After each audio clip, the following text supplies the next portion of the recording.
Assalamualaikum warahmatullahi wabarakatuh. Sebelum memulai pelajaran, mari kita berdoa terlebih dahulu. Berdoa dimulai. Berdoa selesai. Apa kabar kalian semua? Ibu berharap kalian dalam keadaan yang baik. Di masa pandemi ini, kalian harus menjaga kesehatan dengan baik dengan cara tidur yang cukup dan selalu mengkonsumsi vitamin. Silahkan kalian presensi yang sudah Ibu share melalui grup WA. Kemarin kita sudah belajar banyak mengenai pelaku kegiatan ekonomi seperti konsumsi, distribusi, dan produksi. Nah, untuk hari ini kita akan belajar mengenai teori perilaku produsen dan konsep biaya produksi, penerimaan, dan juga laba maksimum. Dalam produksi itu bertujuan untuk menciptakan suatu barang. Jadi, dalam memproduksi suatu barang diperlukan perhitungan dan untuk menekan biaya produksi serendah mungkin. Nah, sekarang kita belajar mengenai teori produksi. Teori produksi sendiri, produksi dengan satu macam input variabel itu ada dua, yaitu fungsi produksi atau persamaan produksi, yang artinya suatu persamaan yang menunjukkan hubungan antara tingkat output dan tingkat kombinasi penggunaan input-input. Untuk secara matematis, fungsi produksi adalah Q sama dengan F dalam kurung C L R T, yang artinya Q berarti quantity atau jumlah barang yang dihasilkan. Untuk F merupakan fungsi atau simbol persamaan fungsional. Untuk C-nya yaitu kapital. Kapital sendiri itu modal atau sarana yang digunakan. Untuk L, labor. Labor itu tenaga kerja. R-nya resource atau sumber daya alam. T-nya itu ada teknologi dan kewirausahaan. Nah, sedangkan marginal produk, rumusnya marginal produk sama dengan delta TP per delta X, dan average produk sama dengan TP per X. Keterangannya adalah delta TP itu selisih besarnya dari total produksi itu. Untuk delta X selisih besarnya inputnya. Untuk TP itu berapa total produksi tersebut. Untuk X-nya besar input tersebut. Nah, yang kedua ada pelaku produksi. Di sini menurut David Ricardo itu menggambarkan dalam hukum hasil lebih yang semakin berkurang atau the law of diminishing return, yang bunyinya itu dengan suatu teknik tertentu maka mulai titik tertentu penambahan faktor produksi tidak lagi memberikan penambahan hasil produksi yang sebanding, atau bisa dikatakan tambahan hasil lama-kelamaan akan menurun meskipun faktor produksi itu terus bertambah. Begitu. Nah, yang selanjutnya itu produksi dengan dua macam input variabel. Yang pertama itu ada kurva isoquant atau produksi sama. Di sini kurva isoquant merupakan itu kurva yang menunjukkan berbagai kemungkinan kombinasi atau faktor-faktor produksi yang menghasilkan tingkat produksi yang sama. Nah, di sini jadi kurvanya itu berbentuk cembung dari titik asalnya atau titik origin itu tidak boleh berpotongan dengan kurva isoquant yang lainnya, seperti kurva indifference. Misalnya, gabungan atau kombinasi faktor produksi tenaga kerja dan modal untuk menghasilkan 1000 unit produksi sebagai berikut. Nah, Di sini kita menggambar kolom terlebih dahulu. Ada 3 kolom. Kolom pertama itu ada kombinasi. Kolom kedua ada tenaga kerja. Yang kolom ketiga ada modal. Kombinasi di sini Ibu beri A, B, C, dan D. Untuk tenaga kerjanya A1, yang B2, C3, dan D-nya 6. Untuk modalnya sendiri itu A dengan modal 6, B dengan modal 3, C dengan modal 2, dan D dengan modal 1. Oke, untuk menggambar kurvanya kita perlu menggunakan penggaris kurva isokuan atau IK. Ayo kita gambar. Jadi kurvanya itu harus berbentuk cembung. Oke, modal, tenaga kerja. Nah, di sini tenaga kerjanya 1, 2, 3, 4, 5, 6. Untuk modalnya juga 1, 2, 3, 4, 5, 6. Nah, untuk modalnya, modal A itu 6,6 dengan tenaga kerja 1. Terus ditarik garisnya. Untuk kombinasi B dengan tenaga kerja 2, modalnya itu 3. Garis titik-titik lagi. Yang C dengan tenaga kerja 3 itu dengan modal hanya 2. Garis titik-titik lagi, putus-putus, garis putus. Yang D dengan tenaga kerja 6 itu modalnya hanya 1. Garis putus-putus lagi. Nah, IK2-nya 3.000, untuk IK1 2.000 dan IK-nya 1.000. Oke, paham sampai di sini? Untuk keterangannya itu kombinasi A menunjukkan 1 tenaga kerja dengan 6 modal dengan hasil 1.000 unit. Untuk kombinasi B menunjukkan 2 tenaga kerja dan 3 modal dengan hasil 1.000 unit. Untuk kombinasi C menunjukkan ada 3 tenaga kerja dan 2 modal dengan hasil 1.000 unit. Untuk kombinasi untuk kombinasi D menunjukkan 6 tenaga kerja dan 1 modal dengan hasil 1.000 unit.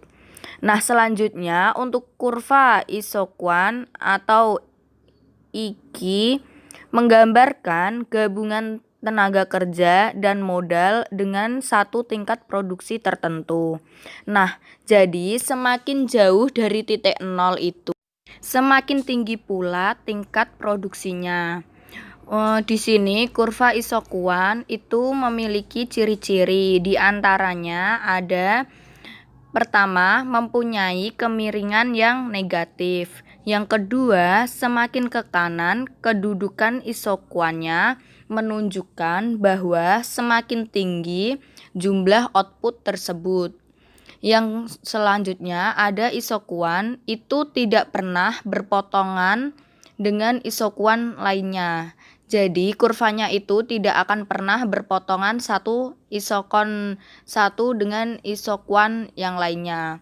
Nah, untuk isokuan sendiri selanjutnya itu bentuknya dengan garis cembung ke titik origin. Begitu. Nah, yang kedua ada kurva isokos. Kurva isokos di sini merupakan ongkos produksi sama. Di sini menggambarkan suatu kombinasi faktor-faktor produksi yang dapat dibeli dengan menggunakan sejumlah anggaran tertentu. Jadi, kurva isokos itu merupakan ongkos produksi. Ongkos di sini dikeluarkan untuk harga kapital atau modal dan harga tenaga kerja besarnya harus sama. Dan garisnya itu melereng dari kiri atas ke kanan bawah. Untuk contohnya itu ada upah tenaga kerja Rp10.000 dan modal yang digunakan itu Rp20.000 untuk memproduksi 1 unit barang. Sedangkan jumlah uang yang tersedia itu sejumlah Rp80.000. Apabila uang tersebut digunakan untuk modal saja, maka akan diperoleh 80.000 per 20.000 sama dengan 4 unit. Dan kalau digunakan untuk tenaga kerja saja, maka akan diperoleh 80.000 per 10.000 dihasilkan 8 unit. Oke, sampai di sini mari kita menggambar kurvanya. Kurva di sini kita langkah-langkahnya pertama membuat garis dari angka 1 sampai dengan 5 dan 0 sampai dengan 10.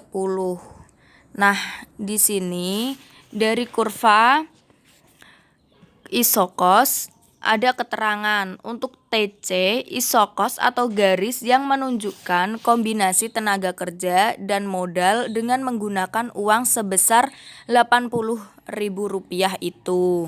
Untuk TC1 isokos dengan uang atau anggaran yang meningkat. Untuk selanjutnya titik A di sini merupakan dana sebesar Rp80.000 yang akan digunakan untuk memperoleh 2 unit modal dan 4 unit tenaga kerja. Oke. Yang terakhir selanjutnya itu ada keseimbangan produsen. Di sini dengan nama lain less cost combination. Pengertiannya yaitu suatu pencapaian kegiatan produksi yang maksimum dengan cara meminimumkan biaya produksi pada kombinasi faktor produksi modal dan tenaga kerja. Nah, di sini kombinasi menggunakan input K dan input L seefisien mungkin. Nah, sehingga kita dapat memperoleh output atau Q-nya dengan maksimum. Nah, keseimbangan produsen di sini juga akan dicapai pada saat kemiringan garis anggaran produsen atau isokos sama atau bersinggungan dengan kurva isokwan atau produksi sama. Untuk selanjutnya kita akan belajar tujuan pembelajaran hari ini yang kedua, yaitu konsep biaya produksi, penerimaan, dan laba maksimum. Nah, di sini itu konsep biaya produksi, setiap kegiatannya itu bertujuan untuk menghasilkan suatu barang atau jasa. Akan dikeluarkannya biaya dalam rangka memproduksi suatu barang itu sendiri. Nah, di sini yang sangat penting itu yang harus diperhitungkan agar suatu perusahaan yang didirikan tidak mengalami kerugian. Nah, seluruh biayanya itu dikeluarkan untuk memproduksi barang atau jasa berupa biaya tetap dan biaya variabel. Di sini biaya tetap dan variabel itu bisa dikatakan dengan harga pokok produksi. Bisa juga hasil produksi tersebut itu dijual ke pasar kepada konsumen yang akan mendapatkan keuntungan itu seorang produsen itu sendiri. Nah, di sini Ibu akan menjelaskan mengenai konsep biaya produksi atau cost. Biaya produksi sendiri merupakan jumlah keseluruhan biaya yang dikeluarkan seorang produsen guna menghasilkan sejumlah output atau barang yang sedang diproduksi. Nah, dengan cara apa biar mendapatkan keuntungan yang maksimum? Di sini produsen harus berusaha menekan biaya produksi serendah mungkin.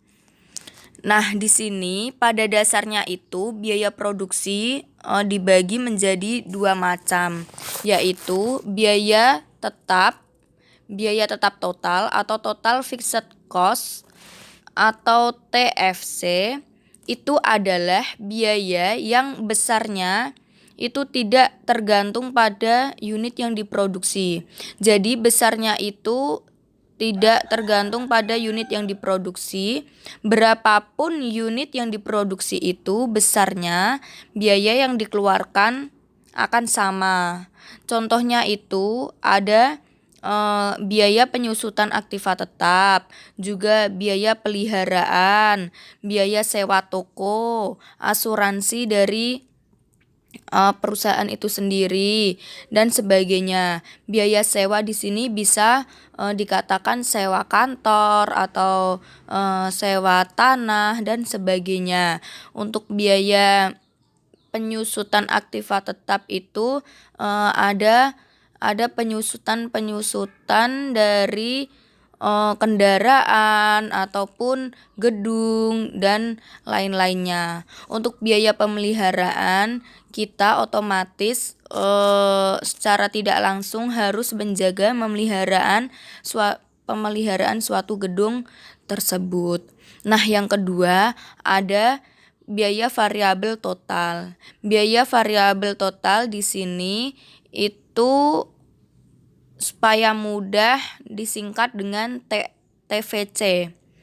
TVC itu biaya yang tergantung pada unit yang diproduksinya. Jadi, semakin banyak jumlah yang akan diproduksi itu, semakin besar juga variabel yang dikeluarkan. Contohnya apa? Contohnya biaya gaji, biaya tenaga kerja, biaya listrik dan air, biaya bahan baku, biaya bahan penolong, biaya bahan pembantu, dan sebagainya.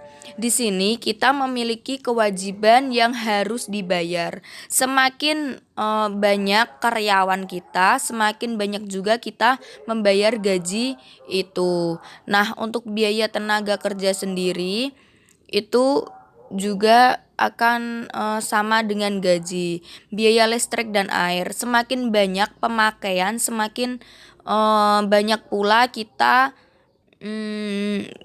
banyak mengeluarkan biaya itu. Bahan baku demikian, semakin kita memproduksi dengan jumlah banyak, biaya baku yang kita beli juga akan semakin banyak. Nah, di sini dalam waktu panjang semua biaya yang dikeluarkan oleh produsen merupakan biaya variabel atau dikatakan tidak ada biaya tetap. Sebab itu biaya produksi akan selalu mengalami perubahan. Nah, di sini secara matematisnya konsep biaya produksi atau fungsi biaya produksi itu ada total cost, biaya cost, ada average fixed cost, average variable cost, dan juga biaya rata-rata, biaya marginal, tingkat output pada biaya minimum, dan juga tingkat output pada biaya rata-rata minimum. Mari kita bahas satu persatu. Apa itu biaya total dan bagaimana rumus biaya total tersebut? Biaya total itu TC yang berarti keseluruhan biaya yang akan dikeluarkan untuk memproduksi dan diperoleh dengan menjumlahkan biaya tetap dengan biaya variabel. Rumusnya di sini TC sama dengan TFC sama plus dengan A TVC. plus BX. Atau Nah, selanjutnya ada biaya tetap rata-rata. Apa itu biaya tetap rata-rata? Biaya tetap rata-rata artinya biaya tetap yang dibebankan pada setiap unit produksi. Nah, jadi biaya yang dibebankan kepada setiap barang atau unit produksi yang akan diperoleh dari biaya tetap total dengan dibagi hasil produksi per unit atau Q. Nah, di sini biasanya disebut average fixed cost atau AFC. Yang rumusnya AVC sama dengan TFC dibagi Q. Nah, yang selanjutnya ada biaya variabel rata-rata yang biasa disebut average variable cost atau AVC.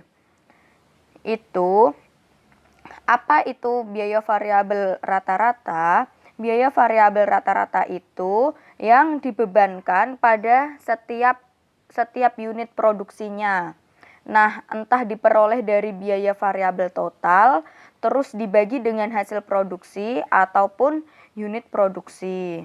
Q-nya AVC sama dengan TVC per Q. Selanjutnya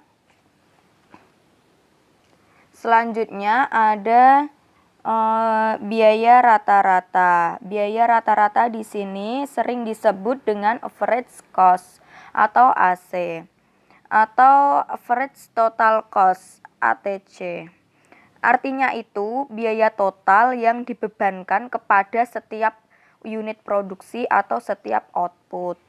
Nah, di sini itu penjelasannya pada saat kurva AC itu menurun berarti terjadi economies of scale. Jadi efisien biaya produksi. Nah, situasi ini di mana biaya produksi rata-rata itu menurun dengan bertambahnya produksi. Dan pada saat AC itu naik berarti terjadi diseconomic of scale. Nah, rumusnya AC sama dengan AVC plus AVC atau AC sama dengan TC per Q. Dan bisa jadi TC sama dengan AC kali X. Yang selanjutnya ada biaya marginal. Apa itu biaya marginal? Biaya marginal itu suatu tambahan biaya karena adanya tambahan satu unit produksi. Jadi apabila kita memproduksi 9.000 unit itu ditambahkan 1/1000-nya atau 10, 100 dan sebagainya. Itu marginal cost atau MC. Rumusnya ATC per AQ sama dengan ATVC per AQ atau MC sama dengan TC1. Nah, untuk tingkat outputnya pada biaya total minimum itu TC sama dengan 0 atau MC sama dengan 0. Yang artinya apa? Dari besarnya biaya total tersebut terdapat unit yang minimum. Selanjutnya ada tingkat output. Di sini tingkat output itu biaya rata-rata minimum, yang berarti besarnya biaya rata-rata pada unit yang minimum. Rumusnya MC sama dengan AC atau MC1 sama dengan 0. Nah, sampai di sini paham? Silahkan kalian bisa tulis rumus-rumus itu di dalam buku tulis kalian. Nah, selanjutnya itu untuk grafik yang berkaitan dengan biaya produksi itu di sini itu ada biaya MC, AC, AVC, AFC dan jumlah produksi itu. Untuk keterangannya, kurva AVC, AC, dan MC itu berbentuk huruf U. Nah, jadi di sini berbentuk huruf U. Untuk kurva AVC melereng dari arah kiri ke kanan atas, seperti contohnya itu. Untuk selanjutnya ada kurva MC. Kurva MC itu selalu berpotongan, memotong kurva AVC dan AC pada titik minimum. Untuk kurva AC pada titik minimum menunjukkan biaya produksi terendah. Di sini berarti efisiensi biaya produksi atau yang sering disebut economic of sale. Oke, di sini Ibu akan memberi contoh. Contohnya di sini yaitu soalnya untuk memproduksi 250 unit barang dikeluarkan biaya tetap senilai Rp30.000 dan biaya variabelnya senilai Rp200 per unitnya. Terus tentukan fungsi TC, besarnya TC, AC, AFC, AVC, dan MC. Jika produksi dinaikkan menjadi 300 unit serta grafiknya. Nah, di sini langkah-langkah pertamanya untuk menjawab soal di atas itu, kita mencari fungsi biaya total terlebih dahulu. Biaya total adalah TC. TC sama dengan TFC plus TVC. Nah, di sini TFC-nya itu Rp30.000 ditambah dengan biaya variabelnya itu 200 per unit. 200 Ki. Selanjutnya untuk mencari besar biaya total itu TC sama dengan 30.000 biaya tetapnya ditambah biaya variabel dikali sama jumlah barang, unit barang. Itu ketemu Rp80.000. Untuk besarnya AC sendiri AC sama dengan TC per Ki. TC-nya itu Rp80.000 dikali Ki. Ki-nya itu sebesar 250 unit. Berarti ketemu 320. Untuk besar AVC itu TFC per Ki. Nah, jadi biayanya Rp30.000 dibagi jumlah 250 itu hasilnya Rp120.000. Untuk besarnya AVC 200 unit kali jumlahnya 250 per 250. Hasilnya 200 unit. Untuk besar MC itu diumpamakan kan 80.000 ditambah 10.000. Jadi biaya tambahan di sini MC itu biaya tambahan. Jadi MC sama dengan delta TC per delta Ki sama dengan Rp90.000 dikurangi Rp80.000. Didapat 300 dibagi 300 per dikurangi 250 sama dengan 200. Untuk grafiknya sendiri bisa kalian lihat di buku LKS atau di PPT yang udah Ibu share. Itu ada. Selanjutnya kita belajar tentang konsep penerimaan atau sering disebut dengan revenue. Revenue itu penerimaan yang diperoleh dari hasil penjualan outputnya. Output tersebut itu berupa barang. Nah, untuk sistematisnya atau konsep penerimaan, fungsi penerimaan itu ada total revenue, average revenue, marginal revenue, dan penerimaan total maksimum. Nah, untuk total revenue sendiri itu permintaan produsen sebagai hasil penjualan seluruh outputnya.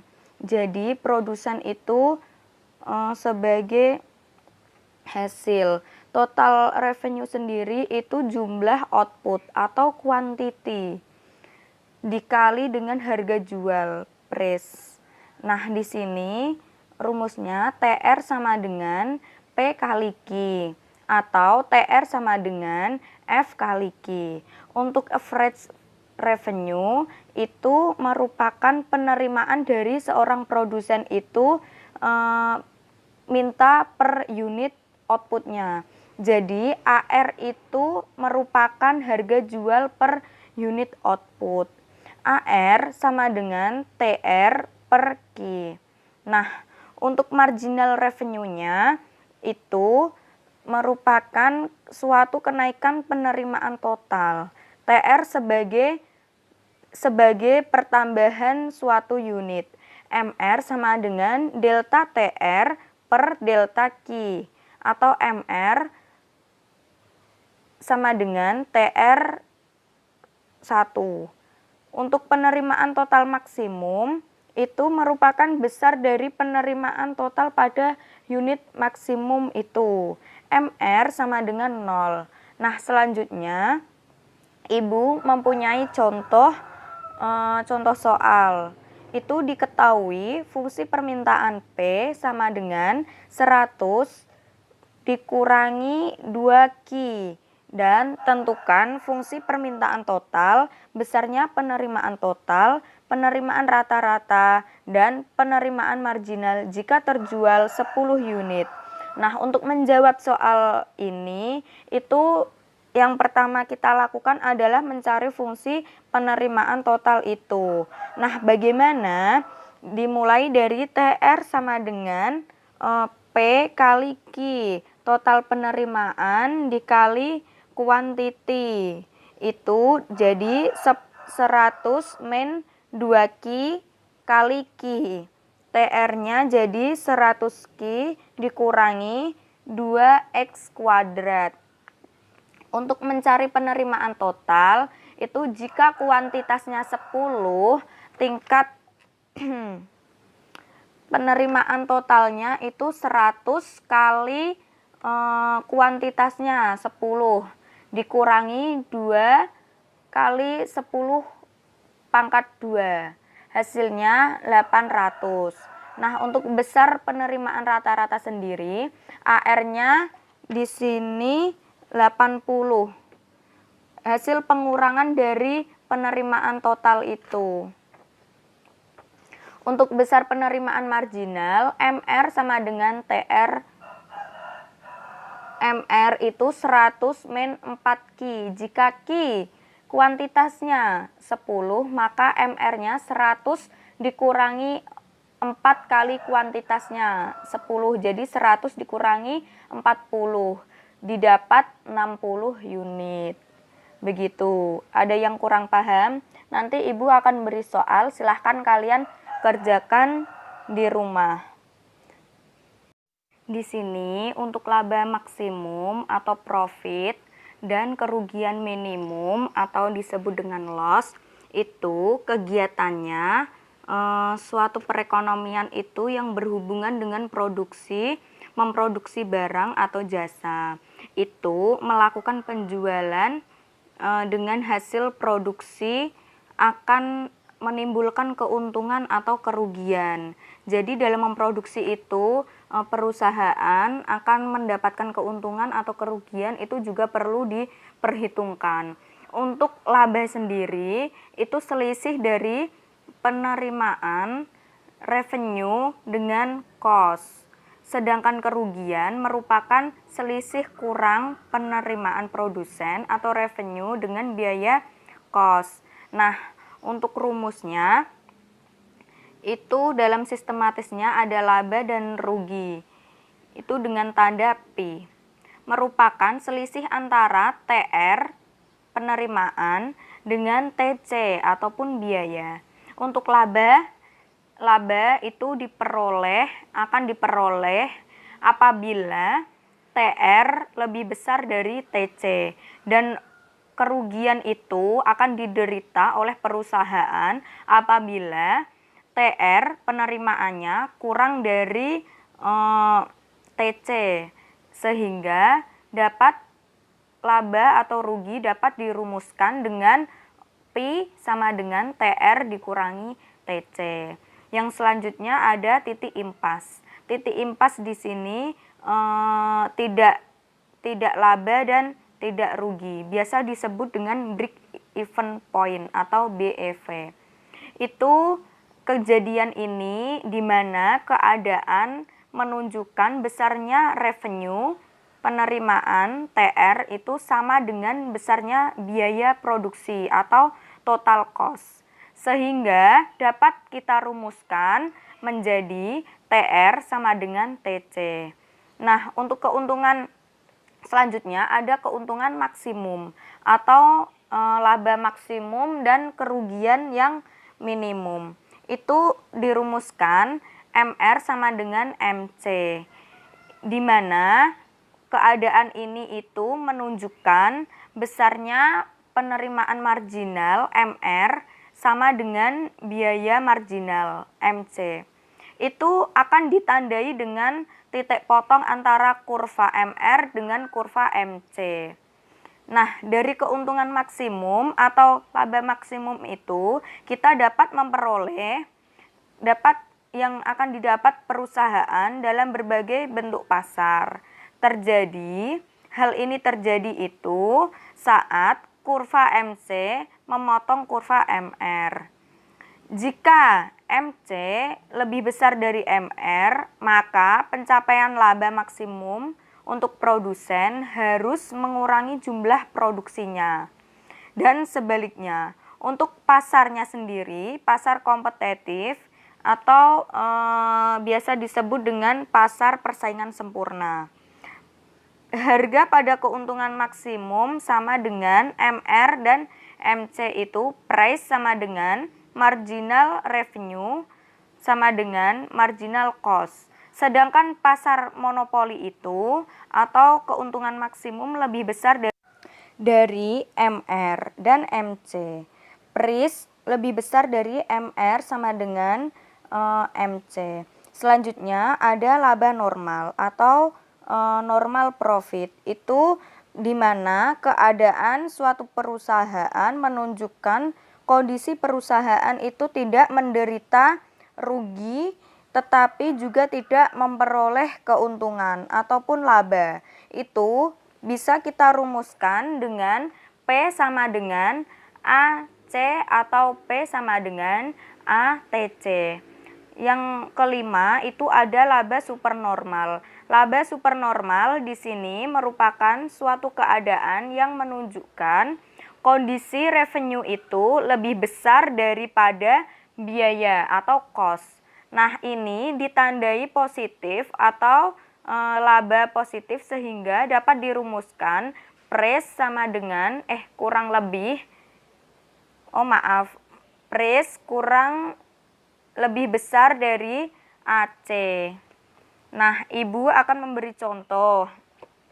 Contoh soal di sini diketahui fungsi permintaan P sama dengan 250 Q dan fungsi biaya produksinya itu TC sama dengan Q kuadrat plus 50 Q plus 40. Pertanyaannya, tentukan besarnya unit yang menghasilkan laba maksimum dan besarnya laba minimum. Untuk pembahasan di sini kita bisa mencari unit yang menghasilkan laba maksimum terlebih dahulu. Jika price-nya 250 dikurangi Q, maka total revenue-nya 250 Q dikurangi Q kuadrat. MR sama dengan TR sama dengan 250 dikurangi 2Q. Jika total cost itu Q kuadrat plus 50Q plus 400, maka didapat marginal cost-nya itu 2Q plus 50. Jadi unit pada laba maksimum itu marginal revenue sama dengan marginal cost. marginal revenue-nya itu 250 dikurangi 2Q. Sedangkan marginal cost-nya 2Q plus 50. Nah, di sini 2Q ditambah 2Q pindah tempat itu menjadi positif. Jadi 4Q sama dengan 250 dipindahin itu menjadi min 200. Jadi Q-nya sama dengan 50 unit. Untuk menghitung besarnya laba maksimum, itu besarnya laba pada unit maksimum, jika Q-nya tadi udah dihitung itu 50 unit, maka TR total revenue-nya 250 dikali 50 min 50 kuadrat. Nah, jumlahnya itu 10.000. Untuk total cost-nya 50 kuadrat plus 50 kali 50 plus 400. Itu hasilnya 5.400. 10.000 dikurangi 5.400 didapat 4.600. Jadi laba maksimumnya 4.600. Untuk kurva penerimaan dan laba rugi atau cost revenue itu bisa dilihat di PPT yang sudah Ibu share pada kalian. Nah, sampai di sini kalian ada yang mau ditanyakan? Kalau tidak, Ibu akhiri. Nanti tugas akan Ibu share ke Google Classroom. Tetap semangat dan tetap menjaga kesehatan. Sampai bertemu di minggu depan masih di bab yang sama. Wassalamualaikum warahmatullahi wabarakatuh.